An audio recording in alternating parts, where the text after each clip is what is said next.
C'est un réel plaisir de vous retrouver, chers téléspectateurs. Bienvenue à ce journal dont voici les principaux titres. Célébration du 35e anniversaire de la Convention internationale relative aux droits de l'enfant ce mercredi.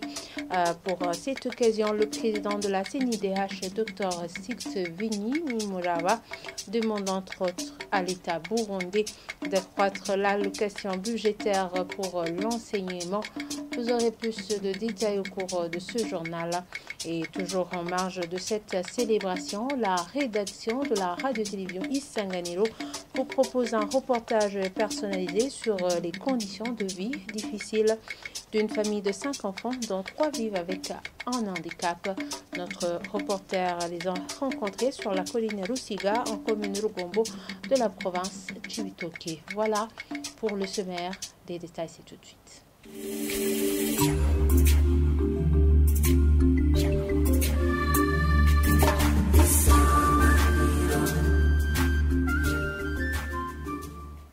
Encore une fois, bienvenue chers téléspectateurs. Certains enfants de la colline Rusiga en commune Rugombo dans la province plutôt Cibitoke vivant avec handicap se plaignent qu'ils vivent dans des conditions précaires. En effet, ils affirment qu'ils peuvent passer des journées entières sans manger. La situation s'est aggravée quand leur père les a abandonnés à cause de leur handicap. Et en cette journée mondiale dédiée aux droits de l'enfant, notre reporter Ornella Mucho nous emmène dans une famille de 5 enfants, dont 3 en situation de vulnérabilité. Sans reportage.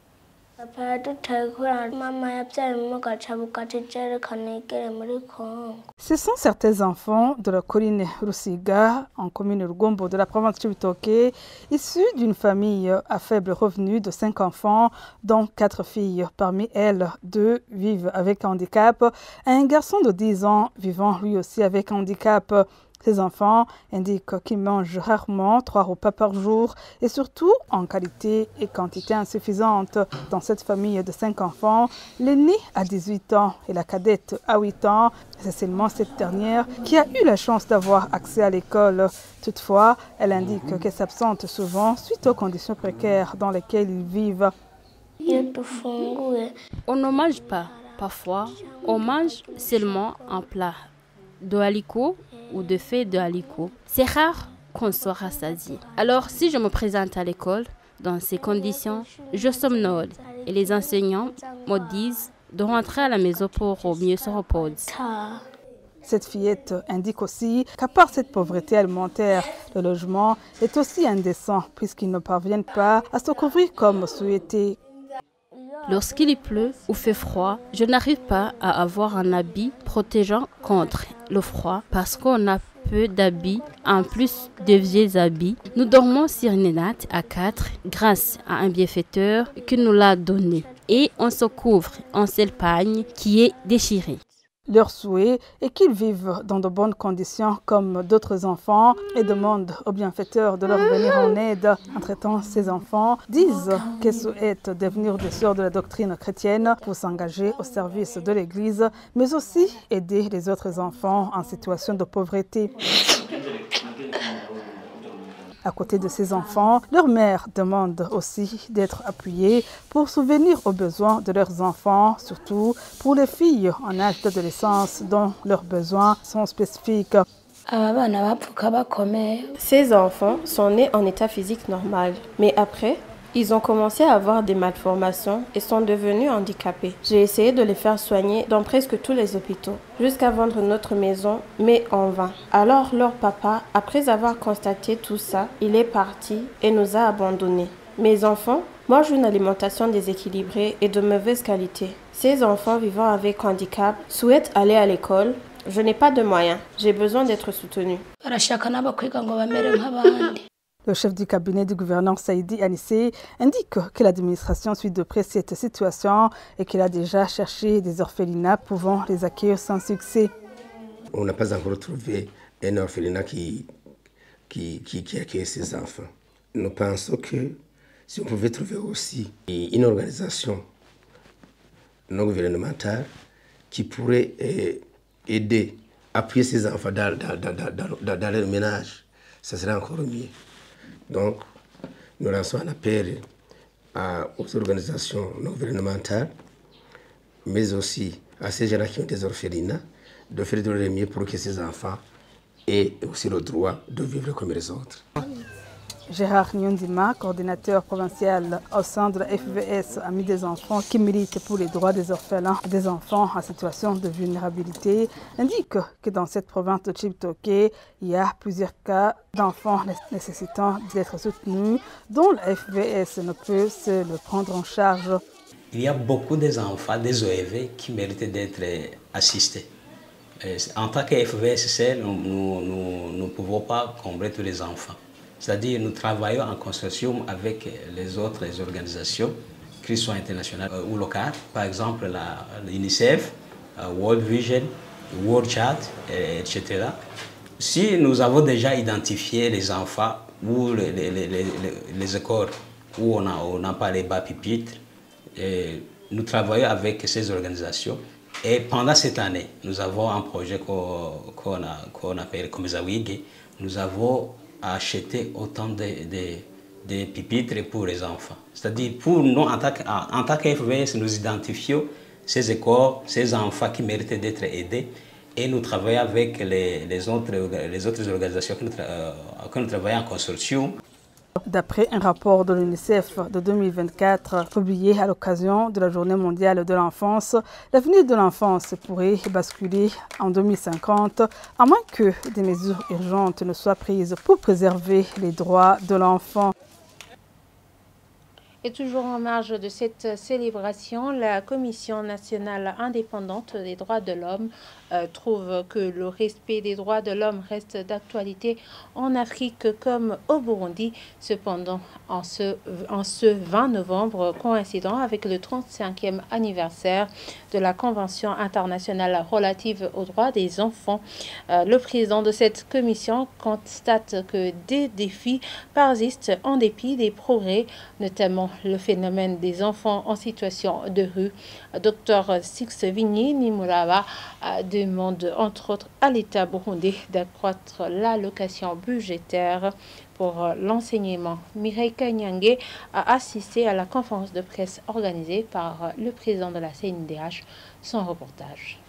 La CNIDH considère que toutes ces actions témoignent de la volonté politique du Burundi de garantir aux enfants la jouissance de l'exercice effectif de leurs droits, en commençant par la ratification de la Convention internationale relative aux droits de l'enfant et la Charte africaine des droits et du bien-être de l'enfant, devenue partie intégrante de la Constitution burundaise en vertu de l'article 19.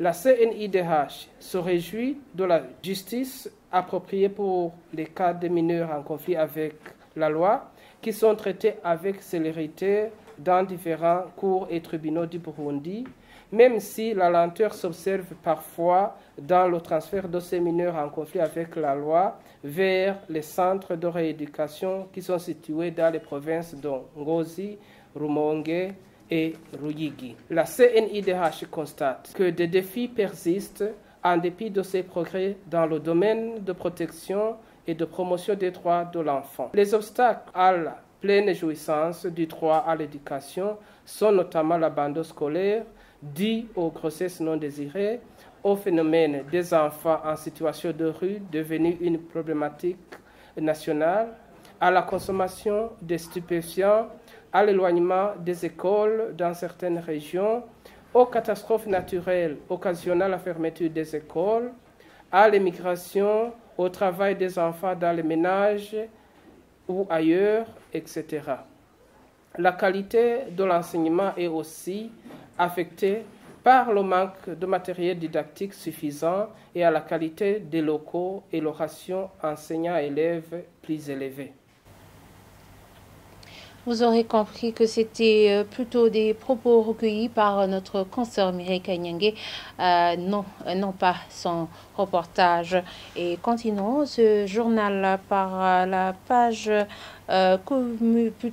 société, la modernisation des infrastructures, investissement et l'investissement dans les ressources humaines, ainsi que le programme des formations régulières pour le personnel technique, sans oublier l'acquisition d'équipements de laboratoire avancés, sont quelques recommandations formulées après un rapport d'audit technique et institutionnel du Bureau burundais de normalisation et contrôle de qualité BBN en matière de certification. Ce rapport a été présenté ce mardi. Le point avec Jean-Marie Mayonga qui a assisté à la présentation. Ce rapport avait pour but d'établir un état des lieux exhaustif du BBN en matière de certification, clarifiant les réformes ou projets en cours financés par le gouvernement du Burundi et les autres partenaires afin d'évaluer les besoins d'appui que le projet de facilitation du commerce et intégration dans la région des Grands Lacs, PFCIGL, pourra financer pour accompagner le BBN. Certains participants ont montré qu'il y a des manquements dans ce rapport pour connaître les vrais problèmes de BBN. Le consultant Raymond Tegouzé a précisé que BBN doit multiplier les efforts en matière de certification et les processus d'accréditation de ces laboratoires et la certification de ces services. La première chose que j'ai dit qui est très très importante, c'est vraiment la gestion des compétences. Parce qu'un certificateur qui n'est pas accrédité, son certificat ne sera pas accepté. C'est-à-dire que chaque division doit définir les besoins en compétences et mettre en corrélation avec les compétences internes et de faire des formations ou acheter les compétences. C'est très important les compétences dans le domaine de certification parce qu'une accréditation c'est l'individu, c'est un auditeur. Il doit être accrédité sur des scopes. Et ces scopes, dans son périmètre, s'il ne les a pas, s'il certifie, ça ne sera pas accepté. Après les échanges, les participants n'ont pas validé le rapport et ont recommandé aux consultants à refaire le travail. Une enquête réalisée par le ministère de la Communication, des Technologies, de l'Information et des Médias révèle que 68% des hommes et 19% des femmes utilisent des appareils numériques de télécommunication et sont concentrés en grande partie en milieu urbain à raison de 26% contre 13% en milieu rural. Le rapport sur cette enquête a été présenté ce mercredi lors d'un atelier de validation. D'après le consultant Désiré Mounedzero, l'insuffisance du courant électrique ainsi que le coût élevé des services et la mauvaise qualité de connexion sont les principales entraves à l'utilisation du numérique au Burundi. Suivez-le. Les obstacles à l'accès à l'utilisation des TIC. Il y a d'abord le fait que pour la plupart de ces équipements, sinon tous les équipements, demandent la disponibilité de l'électricité ou bien au moins du courant. Or, la grande partie de la population n'accède pas à l'électricité. Dans certains milieux, ruraux par exemple, ou même urbains, on sait qu'il y a souvent des coupures. Et quand il y a des coupures et que tu ne peux pas charger ton téléphone, tu ne peux pas l'utiliser. Et avec le niveau de pauvreté que nous avons, si vous avez acheté quelque chose cher et que vous ne pouvez pas utiliser, vous avez perdu. Ça a aussi l'impact sur la fiabilité, la connectivité par Internet ou bien sur le réseau mobile. Parce que la plupart des antennes qui sont utilisées par les compagnies de télécommunications, ce sont des antennes qui utilisent l'électricité. Et quand il y a coupure d'électricité, il faut donc utiliser soit les générateurs électriques, les groupes électrogènes, qui consomment beaucoup de carburant. Vous savez qu'actuellement, il y a un problème de carburant. Avec le niveau de vie d'un Burundais moyen, le coût d'acquisition est très élevé. L'utilisation demande, au-delà de l'accessibilité physique, mais aussi l'intellectuel. Au niveau de formation, est-ce que les gens peuvent utiliser? Est-ce que les gens sont capables d'utiliser? Le voie de solution, c'est d'abord pour permettre l'accessibilité à ces équipements au TIC. Et la première chose, c'est permettre à la population d'accéder à l'électricité. Il y a aussi le fait que l'accès dépend du coût d'acquisition de ces appareils. Et le coût d'acquisition, il faut que ça soit réduit. Et voilà, c'est sur ces propos que nous clôturons ce journal. Merci de nous avoir suivis et très bonne suite de programme sur la télévision Isanganiro.